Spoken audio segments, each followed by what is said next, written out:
5 महिन्याची गरोदर असणारी रमा माहेरी आली होती.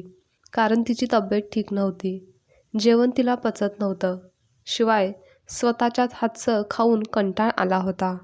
माहेरी एक लहान भाऊ आणि आईच होती. रमाला वडील नव्हते. रमाची सासरची परिस्थिती बेताचीच होती. रमाची आई होण्याची पहिलीच वेळ होती.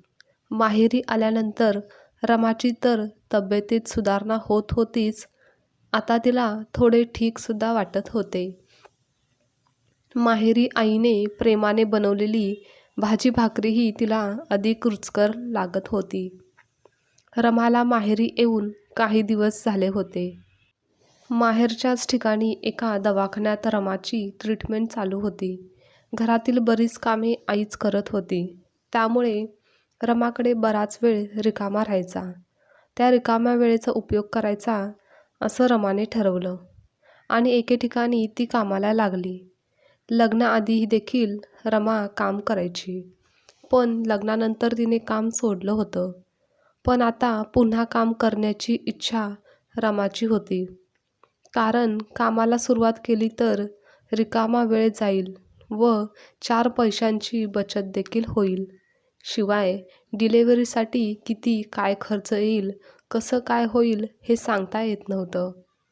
त्या ऐन प्रसंगी कोणापुढे हात पसरावे लागू नयेत, त्यापेक्षा आपल्याकडे 4 पैसे असलेले बरे, म्हणून रमाने पुन्हा कामाला जाण्यास सुरुवात केली.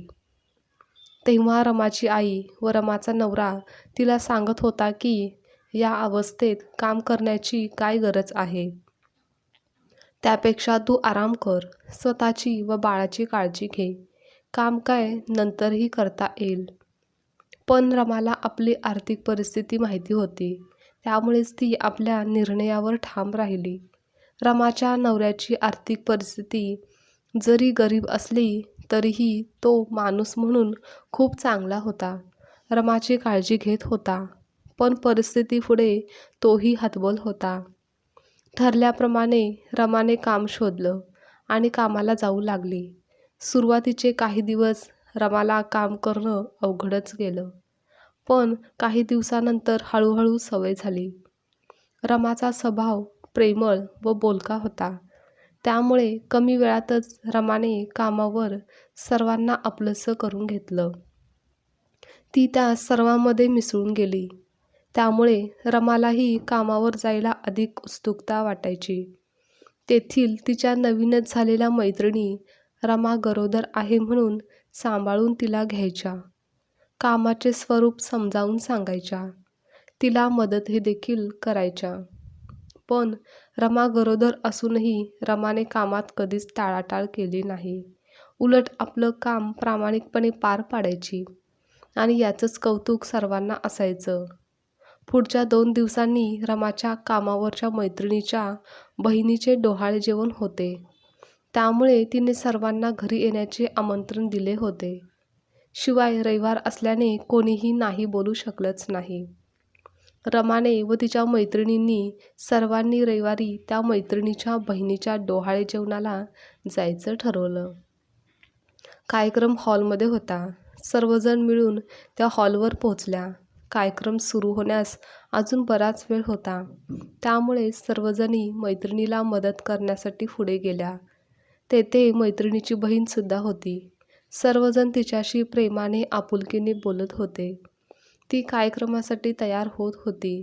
मस्त हिरव्या रंगाची भारीतील साडी, फुलांचे दागिने, हातावर मेहंदी, मेकअप, सर्व काही अगदी डोळे भरून रमा तिच्याकडे पाहत होती.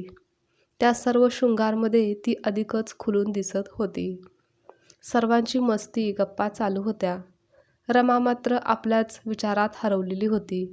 तिलाही मनातून कुठेतरी असं वाटत होतं की आपलीही माहेरची चांगली परिस्थिती असती तर कदाचित आपल्या आईने देखील आपलंही असंच डोहाळे जेवण केलं असतं. आपलंही असंच कौतुक झालं असतं. पण कदाचित ते शक्य नाही असा विचार करत रमा गप्पच होती. तेवढ्यात एक मैत्रीण रमाला विचारते, काय झालं रमा, कोठे हरवलीस? त्यावर रमा बोलते, नाही कोठे काय, मी तर इथेच आहे.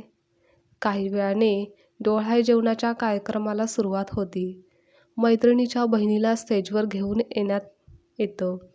तेथे एक सुंदरसा सजवलेला पाळणा होता. त्यावर ती बसली. खूप छान सुंदर ती दिसत होती. सोबतीला सर्व बायका तिची ओटी भरत होत्या. छान छान सुंदर फोटो काढले जात होते. कोणीतरी येणार ग अशी गाणी बायका बोलत होत्या. वेगवेगळे पदार्थ बनवून आणलेले होते. सर्वजण अगदी तिचं भरभरून कौतुक लाड करत होते. तिचे डोहाळे पुरवत होते. रमा व तिच्या अन्य मैत्रिणी खुर्चीवर बसून कार्यक्रमाचा आनंद घेत होते. ते पाहून रमालाही असं वाटत होतं की आपलंही असंच डोहाळे जेवण झालं असतं तर. रमाच्या डोळ्यात पटकन पाणी येतं व हे तिची मैत्रीण पाहते. तेव्हा ती रमाला विचारते, रमा तू ठीक आहेस ना? आणि तू रडत का होतीस? तेव्हा पटकन रमा आपले अश्रू पुसत विषय बदलते. पण तिच्या मैत्रिणीच्या सर्व काही लक्षात येतं. रमा ही गरोदर होती तर तिलाही असं वाटत असेलच की आपलंही असं छान लाड व्हावेत. ती मैत्रीण तेव्हा रमाला काहीच बोलत नाही आणि आपल्या इतर मैत्रिणीकडे जाऊन मात्र रमाच्या मनाची अवस्था सांगते. तेव्हा सर्वजणी मिळून रमाचे देखील असे छान आपल्याकडून तिचे डोहाळे जेवण करण्याचे त्या ठरवतात. रमाला वडील नव्हते आणि सासरची परिस्थिती बेताची असल्याने तिचं कोण करेल असा विचार करून त्या एक निर्णय घेतात. रमाला याविषयी काहीही सांगायचं नाही असं ठरवलं जातं. रमाला 7वा महिना लागून काहीच दिवस झालेले असतात. सर्व मैत्रिणी नियोजन करतात की आपण सर्वजणी मिळून थोडे थोडे पैसे काढून तिचे डोहाळे जेवण करूयात. तेथील कार्यक्रम छान पार पाडतो. सर्वजण खूप खुश असतात. काही वेळातच कार्यक्रम संपन्न होतो.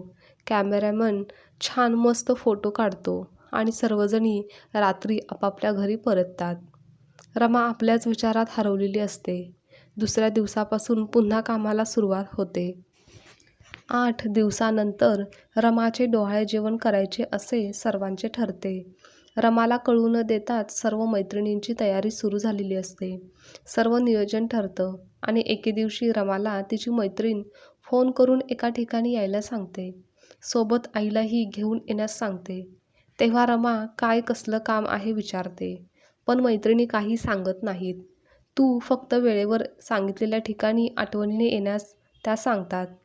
रमालाही काही समजत नाही. त्या दिवशी सकाळी लवकर उठून आवरून रमा तयार होऊन आईसोबत त्या हॉलमध्ये जाते. तर तेथे प्रथम तिला कोणीच दिसत नाही. म्हणून आपण चुकीच्या ठिकाणी आलो की काय असं रमाला वाटत असतं. इकडे तिकडे रमा पाहत असते पण कोणीच दिसत नाही म्हणून रमा जाण्यासाठी निघते. तर सर्व मैत्रिणी सरप्राईज म्हणून एकत्रच तिच्या गळ्यात येतात. रमा तर असं अचानक एकत्र पाहून गोंधळूनच जाते. सर्वजणी छान मस्त तयार होऊन आलेल्या असतात. एक मैत्रीण रमाला एक सुंदर हिरवी छान साडी देते, दागिने देते व तिला आवरण्यास छान तयार होण्यास सांगते. रमा अजून थोडे पुढे जाते तर तेथील डोहाळे जेवणाचे सर्व डेकोरेशन पाहून सर्व प्रकार रमाच्या लक्षात येतो.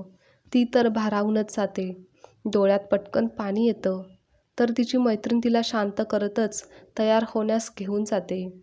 आईलाही आवरण्यासाठी सांगितलं जातं.